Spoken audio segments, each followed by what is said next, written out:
श्रवण भक्ती. किती वर्षांचा हा प्रघात होता काकांचा की देवपूजा करताना श्री विष्णू सहस्त्रनाम म्हणायचे आणि नेमकं तेव्हाच काकू पण स्वयंपाक करत असायच्या. ऐकून ऐकून काकूंचेही अगदी खणखणीत पाठ झालं होतं. फक्त त्या कधी एकट्याने म्हणत नव्हत्या. मुलं लहान होती तेव्हा कामाचा खूप ताण असायचा, खूप धावपळ.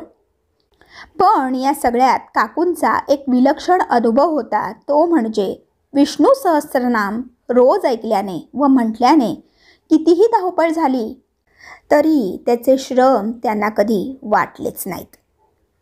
वयोमानानुसार किरकोळ शारीरिक व्याधी जडल्या तरी स्वयंपाकाचे कष्ट त्यांना कधीच वाटले नाहीत. उलट साधासाच केलेला स्वयंपाक अगदी चविष्ट व्हायचा.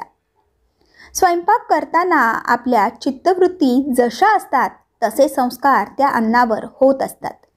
याचा अनुभव त्यांच्या हातचे जेवणाऱ्याला येत असे. आनंदी व हसतमुख असलेल्या काकू भरल्या घरातून अचानक गेल्या. आता घरी स्वयंपाकाला एक मावशी येऊ लागल्या. अजूनही काकांची देवपूजेची वेळ आणि त्या मावशींची स्वयंपाकाची वेळ एकच. काकांचा इतक्या वर्षांचा विष्णू सहस्त्रनाम म्हणण्याचा प्रघात अजूनही तसाच. आवंठा दाटून यायचा स्तोत्राला सुरुवात करण्यापूर्वी. पण नेम काही चुकला नाही. मावशींची सुद्धा लॉकडाऊनमुळे लांबची स्वयंपाकाची कामे सुटलीच होती. पण हे काम एकाच गल्लीत घर असल्याने त्यांना मिळाले होते. प्रत्येक गोष्टीमागे भगवंताची काही विशेष योजना असते हेच खरं. 1.5-2 महिने मावशी एकही सुट्टी न घेता सलग कामावर येत होत्या. स्वयंपाक, देवपूजा, श्री विष्णू सहस्त्रनाम आणि त्यातून अन्नावर नकळत होणारे संस्कार, सारं काही पुन्हा पूर्ववत होत होतं. पण काकांच्या मनातील पोकळी, त्यासाठी त्यांनी आता एक आवर्तन वाढवलं होतं. एके दिवशी असेच पूजेला बसण्यापूर्वी काही महत्त्वाचा फोन आला, त्यामुळे काकांना यायला थोडा उशीर झाला. फोन झाल्यावर ते आत आले आणि चकितच झाले. मावशींचा स्वयंपाक शांतपणे चालू होता व त्या एकीकडे मुखाने श्री विष्णू सहस्त्रनाम म्हणत होत्या. काकांच्या डोळ्यात तर पाणीच आलं. त्यांचं स्तोत्र पूर्ण होईपर्यंत ते तसेच थांबले. मावशी आपल्याच नादात.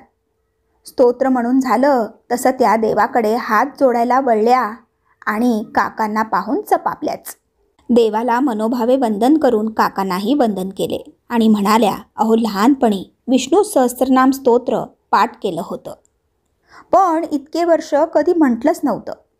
पण स्वयंपाक करताना रोज तुमचे ऐकत होते आणि बघता बघता महिनाभरात पाठ झालं. तुम्हाला यायला वेळ लागेल असं वाटलं म्हणून माझं मी म्हणायला सुरू केलं.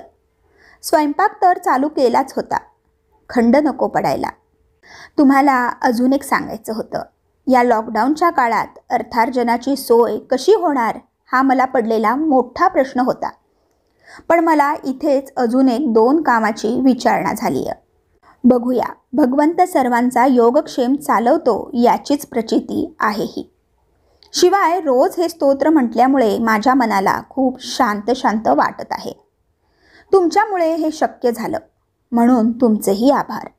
श्रवण भक्तीविषयी खूप काही ऐकलं व वाचलं होतं काकांनी. आज प्रत्यक्ष अनुभवलंही. मावशी हा विष्णू सहस्त्रनाम म्हणण्याचा परिपाठ कायम चालू ठेवा, असं म्हणत काका शांतपणे भगवंताला वंदन करून देवपूजेला बसले. तर मंडळी, असा आहे हा श्रवण भक्तीचा महिमा.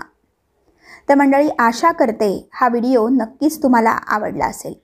त्यामुळे व्हिडिओला लाईक करा, शेअर करा आणि अशाच प्रकारचे नवनवीन व्हिडिओ पाहण्यासाठी आपल्या ह्या लिसन विथ पूनम या चॅनलला नक्की सबस्क्राईब करा. धन्यवाद. श्री स्वामी समर्थ.